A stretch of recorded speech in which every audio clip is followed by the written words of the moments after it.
So as you can see right here, I have already T-pinned the closure to the mannequin head on top of my cap. I'm just going in with my curved needle and some brown thread instead of the regular black, to make my first initial stitch. Excuse my baby in the background. I didn't know she was out in the camera like that. So as you can see, I'm just going to be sewing the sides down. On both sides, it's going to be the same thing. Start your stitch in the front in the corner and just work your way back and on both sides around until they meet.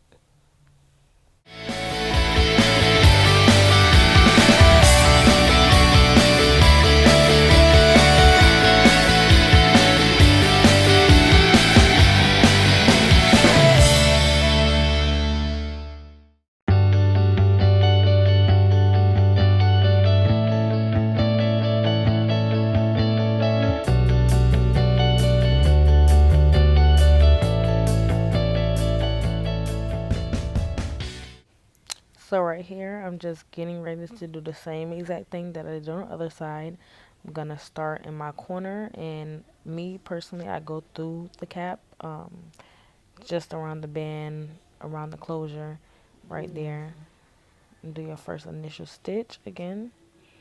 And you're going to do the same exact thing as on the other side, and you're going to go all the way around back until you meet the other side, basically.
So right here I'm just showing you the hair that I have to work with. I believe I have 3 bundles, a 10-inch, 12-inch, and a 14-inch. And it is in like a bodyweight, no, not a bodyweight, like a waterway texture. I have smaller lengths because this is going to be a bob unit. And this is how the first bundle looks. And as you can see, I'm ready. I have my bundle out. I'm getting ready to get started. I'm going to take that first bundle, double weft, not single. And I'm going to go ahead and make my initial stitch right there by the closure. And the way I start my closure wigs, I do a perimeter stitch, which I will take that track and do it all the way around the cap into the other side until it reaches the other side of the closure. And guys, I apologize for being all up in the camera. It was so difficult trying to record and not be in the camera, like covering the camera. Like, it was hard, so I apologize in advance.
guys, so right here we're just going to use the fold over method. Me personally, I try not to cut tracks unless my client doesn't care, but long as I don't have to cut tracks, I won't.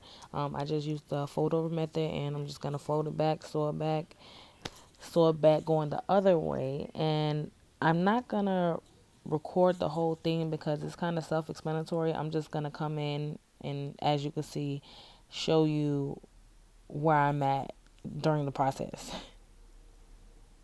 Right here, I'm just showing you that I did a double knot to like lock it in and secure it. Depending on how you sew, you can do this throughout to make sure like it's actually getting locked in and it's not gonna move. See, this is the finished product before styling, before doing anything, cutting, styling, or whatnot. So you see, it kind of looks dark on there because we have not cut that piece of cap out. So what we are going to do next is pull this cap off, like so, and cut it, like so. See, this is the inside of my cap. You see right there, that's underneath the closure. You want to put your hand in between the closure and that cap. Get a pair of scissors, cut down the middle. You got to be careful when doing this because you don't want to get too close to your stitches because it will make it unravel. So just watch me closely as I'm cutting around, leaving a little space in between my stitches so I don't accidentally, nick one.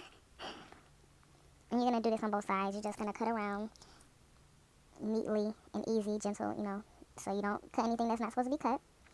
And you guys, this is the after result. After cutting and styling, this is what we got. We was going for that messy bob look. You give me something I can pay for. No angel, but you got a halo. When it's nights like this, I really wanna be right here.